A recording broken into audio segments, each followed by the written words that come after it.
اعوذ باللہ من الشیطان الرجیم بسم اللہ الرحمن الرحیم السلام علیکم ورحمۃ اللہ وبرکاتہ۔ عزیز طلباء و طالبات، امید ہے کہ آپ سب اللہ تعالیٰ کے فضل و کرم سے خیر و عافیت سے ہوں گے۔ عزیز طلباء و طالبات، آج ہم باب چہارم اخلاق و آداب کے سبق نمبر 1 خشیت الہی کا مطالعہ کریں گے۔ خشیت کے معنی ہے ڈر، خوف۔ خشیت الہی سے مراد اللہ تعالیٰ کا خوف اور ڈر ہے۔ برائی سے اس لیے بچنا کہ اس سے اللہ تعالیٰ ناراض ہوتا ہے، خشیت الہی ہے۔ خشیت الہی انسانی زندگی میں بے حد اہمیت رکھتی ہے۔ یہ ایک ایسی قوت ہے جو انسان کو برائیوں سے روک کر نیکی کی طرف لے جاتی ہے۔ اگر انسان میں خوف خدا نہ ہو تو وہ اچھے برے کی تمیز کیے بغیر اپنی خواہشات کی پیروی میں لگ جاتا ہے۔ قرآن مجید میں اللہ تعالیٰ نے مومنین کو یہ حکم دیا ہے، یا ایھا الذین آمنوا اتقوا اللہ حق تقاتہ ولا تموتن الا وانتم مسلمون۔ ترجمہ: اے ایمان والو، اللہ سے ڈرو جیسا کہ اس سے ڈرنے کا حق ہے، اور مرنا تو مسلمان ہی مرنا۔ اسی طرح ایک اور جگہ پہ اللہ تعالیٰ نے ارشاد فرمایا، وَأَنَا رَبُّكُمْ فَاتَّقُونِ، میں تمہارا رب ہوں لہٰذا مجھ سے ڈرو۔ جس شخص کے دل میں خوف خدا ہوگا وہ ہر طرح کے شرک سے دور رہے گا، ہر مشکل وقت میں صرف اللہ تعالیٰ کو پکارے گا۔ دنیا کا خوف انسان کو بزدل بنا دیتا ہے، لیکن خوف خدا انسان کے دل اور روح کو ایسی توانائی بخشتا ہے کہ وہ سوائے اللہ کے کسی سے نہیں ڈرتا۔ اللہ کا ڈر اسے اس حد تک بہادر بنا دیتا ہے کہ وہ کلمہ حق کہنے سے بھی گریز نہیں کرتا۔ علم رکھنے والے اللہ سے ڈرتے ہیں۔ زیادہ باتیں کرنے والا بڑا عالم نہیں ہوتا، بلکہ اصل علم والا وہ ہوتا ہے جو اللہ پاک سے زیادہ ڈرتا ہے اور اس کی نافرمانی سے بچنے کی ہر ممکن کوشش کرتا ہے۔ قرآن مجید میں اللہ تعالیٰ اس بات کا اعلان کر رہے ہیں، انما یخشی اللہ من عبادہ العلماء، بے شک اللہ سے اس کے بندوں میں سے علم والے ہی ڈرتے ہیں۔ آئیے مطالعہ کرتے ہیں۔ ایک مسلمان جیسے جیسے علم حاصل کرتا ہے ویسے ویسے ہی وہ اللہ پاک کے زیادہ قریب ہوتا جاتا ہے۔ علم کی بدولت جب اسے اللہ تعالیٰ کی عظمت، بزرگی اور جلال کا احساس ہوتا ہے تو اس کے دل پر خوف خدا کا جذبہ غالب آ جاتا ہے جو اسے برائیوں سے روک دیتا ہے۔ ایک دفعہ حضرت محمد صلی اللہ علیہ وآلہ وسلم کچھ قریشی سرداروں کو دین کی دعوت دے رہے تھے۔ اتنے میں ایک نابینا صحابی رضی اللہ تعالیٰ عنہ حضرت عبداللہ رضی اللہ تعالیٰ عنہ بن ام مکتوم آ گئے۔ آپ صلی اللہ علیہ وآلہ وسلم کو کسی وجہ سے ان کا آنا ناگوار گزرا تو اللہ تعالیٰ نے سورہ عبسہ میں فرمایا کہ کسی شخص کا مرتبہ اس کی دنیاوی سرداری یا مال پر نہیں بلکہ خشیت الہی پر ہے۔ جو لوگ خشیت الہی کے تحت آپ صلی اللہ علیہ وآلہ وسلم کے پاس دین سیکھنے آتے ہیں وہی آپ صلی اللہ علیہ وآلہ وسلم کی توجہ کے اصل حقدار ہیں۔ یعنی اللہ تعالیٰ نے خشیت الہی کو انسانی فضیلت کا معیار قرار دیا ہے۔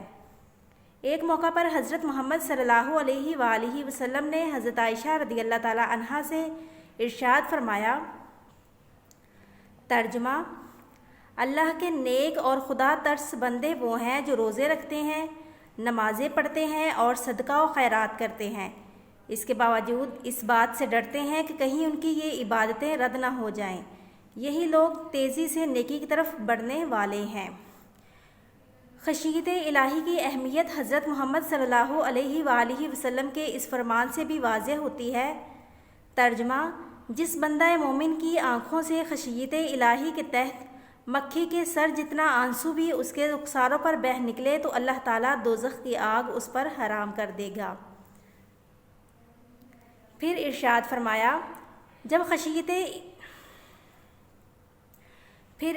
فرمایا، ترجمہ: جب خشیت الہی سے کسی بندے کے رونگٹے کھڑے ہوتے ہیں تو اس وقت اس کے گناہ ایسے جھڑتے ہیں جیسے کسی بوڑھے خزاں رسیدہ درخت سے اس کے پتے جھڑتے ہیں۔ خشیت الہی انسان کو اللہ تعالیٰ کے بہت قریب کر دیتی ہے، کیونکہ اس کی وجہ سے انسان ہر وقت برائیوں سے بچنے اور نیکی کی طرف بڑھنے کی کوشش کرتا ہے۔ یہی وجہ ہے کہ حضرت محمد صلی اللہ علیہ وآلہ وسلم نے خشیت الہی کو دانائی کی اصل بنیاد قرار دیا ہے۔ خشیت الہی کے اثرات۔ خشیت الہی انسان کے اخلاق و کردار پر بڑے مثبت خشیت الہی کے اثرات۔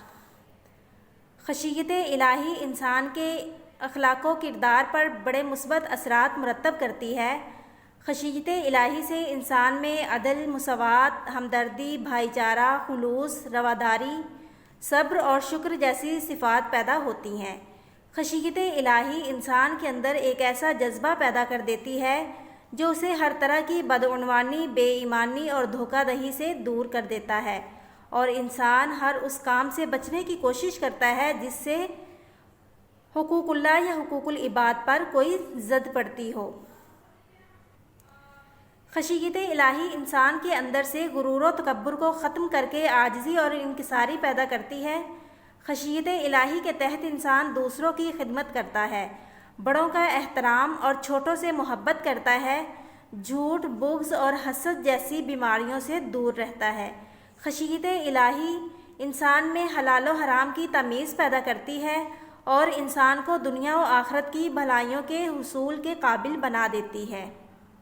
عزیز طلباء و طالبات، اب ہم مشقی سوال نمبر 1 درج ذیل سوالات کے جوابات لکھیے کہ جز نمبر 2 احادیث رسول صلی اللہ علیہ وآلہ وسلم میں خشیت الہی کی کیا اہمیت بیان ہوئی ہے، اپنے الفاظ میں لکھیے۔ کا جواب دیکھتے ہیں۔ جواب یہاں سے شروع ہو رہا ہے۔ ایک مسلمان جیسے جیسے علم حاصل کرتا ہے سے لے کر حضرت محمد صلی اللہ علیہ وآلہ وسلم نے خشیت الہی کو دانائی کی اصل بنیاد قرار دیا ہے، یہاں تک جواب ہے۔ جز نمبر 3 خشیت الہی انسانی اخلاق و کردار پر کس طرح اثر انداز ہوتی ہے؟ جواب یہاں سے شروع ہو رہا ہے۔ خشیت الہی کے اثرات سے لے کر دنیا و آخرت کی بھلائیوں کے حصول کے قابل بنا دیتی ہے۔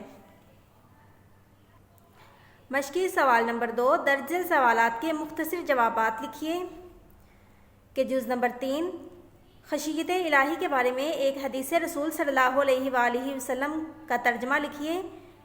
کا جواب دیکھتے ہیں۔ جواب یہاں سے شروع ہو رہا ہے۔ خشیت الہی کی اہمیت حضرت محمد صلی اللہ علیہ وآلہ وسلم کے اس فرمان سے بھی واضح ہوتی ہے سے لے کر یہاں تک آگ کو اس پر حرام کر دے گا۔ جز نمبر 4 حضرت محمد صلی اللہ علیہ وآلہ وسلم نے کس چیز کو دانائی کی بنیاد قرار دیا ہے؟ جواب یہاں سے شروع ہو رہا ہے۔ حضرت محمد صلی اللہ علیہ وآلہ وسلم نے خشیت الہی کو دانائی کی اصل بنیاد قرار دیا ہے۔ عزیز طلباء و طالبات، آپ نے مشقی سوال نمبر 1 کے جز نمبر 2، 3 اور مشقی سوال نمبر 2 کے جز نمبر 3، 4 کو اچھے سے ذہن نشین کرنا ہے۔ دعاؤں میں یاد رکھیے۔ اللہ حافظ۔